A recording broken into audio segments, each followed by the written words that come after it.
We have a iSonic ultrasonic record cleaning pump station in view here, and after 2 years of use I wanted to change the filters. There was also an in-tank filter, which I'm not showing here. That one appeared fine and I wasn't going to change that, but I figured after 2 years I'd see what we have here, and I really wasn't happy with the way things turned out. The filter they use was hard to get to. We'll see in a couple minutes, and I think I am going to be making some modifications to it. The basket there is your reservoir. It pumps the water up into the ultrasonic cleaner. You have a single hose with a Y adapter inside that metal housing on top, and there's a diverter that splits the water at the Y, so one tube is only needed to go into the tank. We will open this up and show you what I wasn't crazy about with it, and we'll try and figure out what we can do about it. So I pulled the pump section off the tank. What we have here, we have the outflow connector that the silicone tube to the tank attaches to, our on-off switch and drain switch, our diverter, and underneath we have our pump and our inflow tube. Now, we got 5 bolts holding it in place. I've already had it apart, and it would be nice had they been secured in place so you don't have to do it from both ends. But I'm going to pull these 4 bolts and we'll open this up. Now remember, I've just been in here, so we're sort of reviewing what I already know. So we have this opened up and everything is snug. Now they use silicone tubing in here, and this is the sediment filter they used. It's in line, and it's a devil to disconnect because you have to put you're twisting the silicone tubing when you try to disconnect it. As you can see here, this one broke on me and I replaced it with a reinforced tubing. So what I am looking to do is replace this sediment filter because iSonic doesn't have them in stock. They may have them at the end of the month, and Amazon doesn't have them. Home Depot doesn't have them. Nobody has them if you do a Google search, except for maybe Alibaba, and their listing looked very strange because they had it listed for $1.79 delivered. I don't see how that's even possible. So I'm looking to see what I can do to bypass this filter. And down here we have the inflow, and I'm thinking of putting a little silicone tube on here along with a filter as well for the water coming back in. This is your diverter valve here. So we have the pump on the other side here coming into here, comes up here and back into the tank, and then from the tank it comes down here, the diverter valve sends it into here and back into the tank.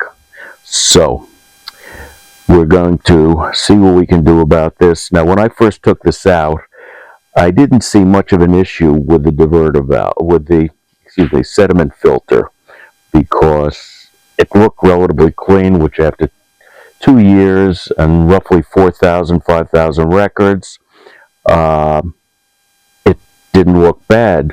So I basically just treated it with isopropyl alcohol, and I figured going forward I will use isopropyl alcohol, and follow with a fungicide, or excuse me, an anti-mold liquid, every month or so, because mold and slime seem to be the bigger problem than sediment and grit clogging it up. So what I'd like to do is bypass this filter, get this out of here, and bring a filter out here that would be easily cleanable or uh, changeable, and get it to the outside of the housing, which, the way I'm looking at it, I would need to cut 2 holes, put grommets in, bring the tubing out, and figure out how to hang the filter. And we will see how this goes.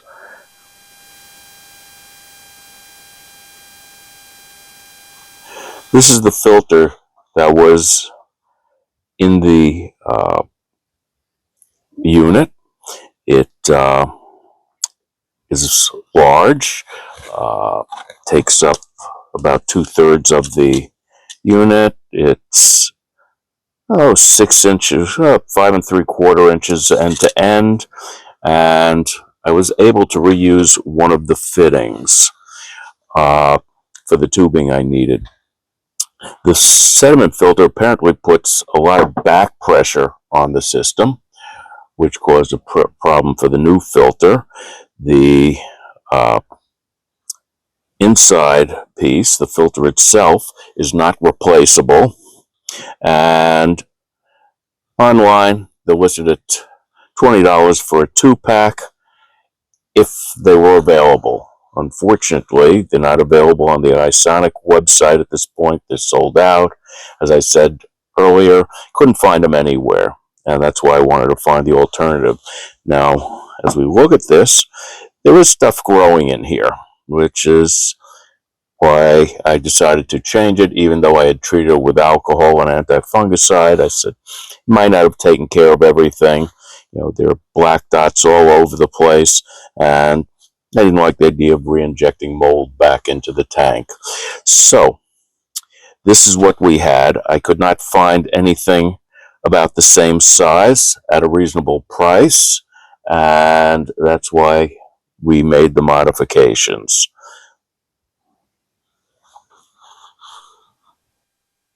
This is the filter I decided on.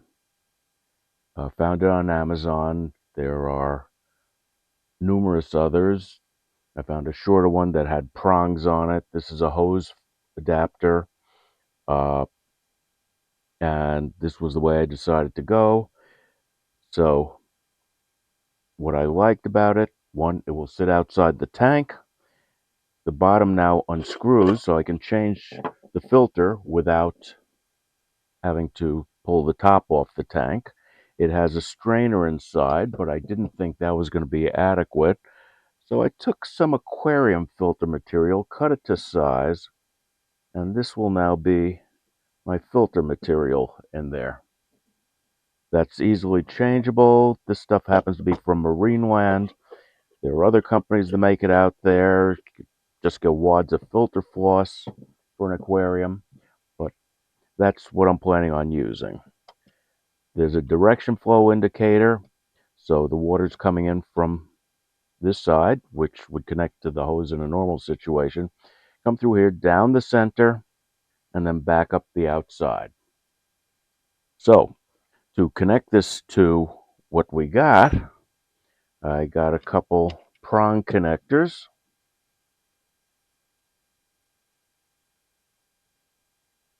These will go on either side,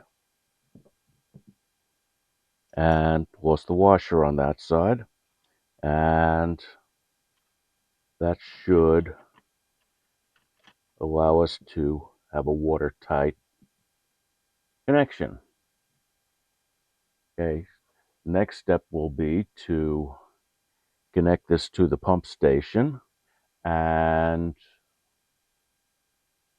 see if it works. So again, we have the prong adapters. There is one out there with a shorter clear body that had the prongs on it already instead of the hose connectors. Like I said, I just decided to go this way. Uh, One option I noted, and we'll see if that works. Uh, when we get to the tank, I put hangers on the tank, and I can either hang it this way or flip it over so it doesn't sit on the ground. And sitting up, we'll see how the water feeds for either position. So there we go, and on to the next phase. To compensate for the back pressure of the old filter, I decided to try a flow restrictor. This was one of the highest restrictions I could find at 1.5 gallons per minute. A gallon probably would have been better, but I didn't find them at the time. This is a hose connector, hose threads on both ends, and in retrospect, I probably should have uh, used shower-sized tubing and gotten different connectors uh, to compensate for that. Um, this has done the job. I also, to increase the restriction, packed more filter media into the center section.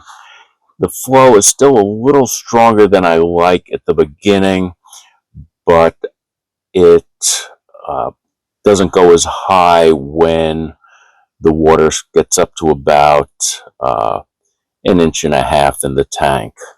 So when I turn it on, I'm going to have to remember to keep the cover on it so it doesn't spray out, although it looks like it's just under the open area, so it probably wouldn't be a problem anyway, except for maybe a drop or two.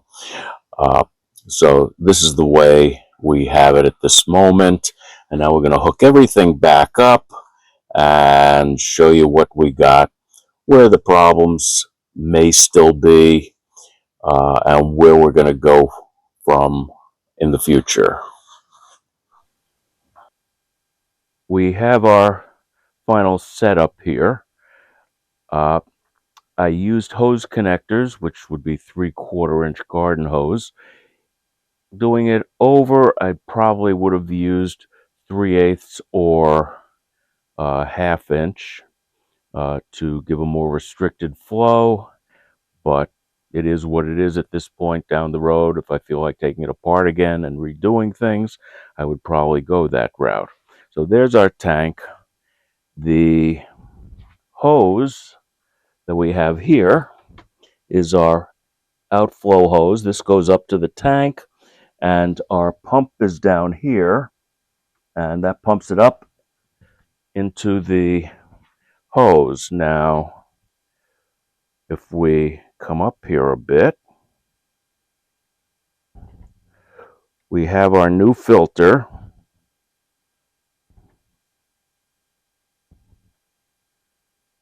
There we go. Let's bring it in a little closer. Very simple type filter. You saw the picture before. This one, again, had garden hose fittings. I saw some with after the fact, so I wasn't going to change them. That had prongs on them. You can find 3/8, which might be a better way to go.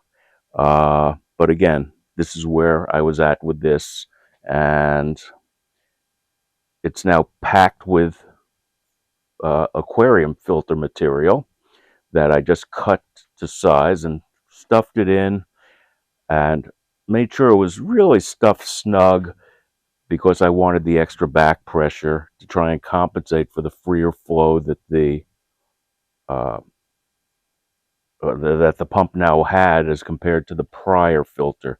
Now to change this, I simply have to take the hose off the hanger that it's on and undo the clear connection, change the filter element, and restuff it and put it back on.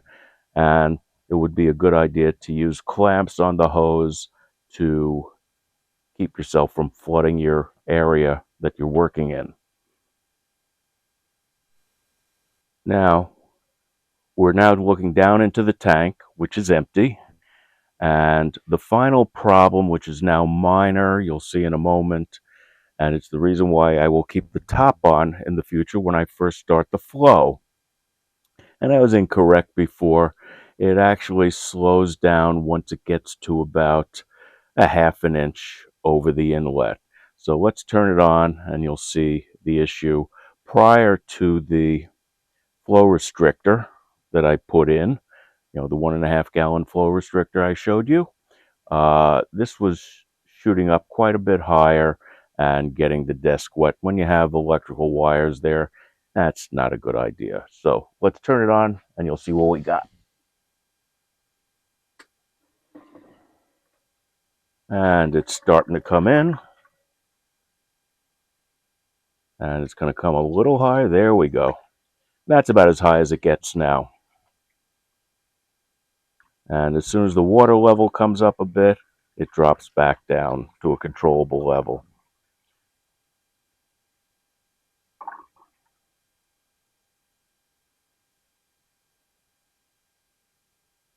And there we go. So that's how I solved this issue. You may like it, you may not like it, you may be able to use it, you may not want to use it, but it's a start. And it certainly is easier than having to take that whole housing apart to get to the filter and then discover you can't replace the element and you can't find the filter. So we're back in business. We can start cleaning records again. And, you know, the company's been working with me through this. And we will now send them a link to the video so they can see exactly what I did. And maybe they can approve upon it as well. One final point, the total cost of all this with mistakes was just under $50. So this was not a major expense to make these modifications. We had the tubing, the backflow protector, and a couple hose fittings to do here. A couple items I was able to return, so they don't count in it. Once again, have a great day and hope it helps someone.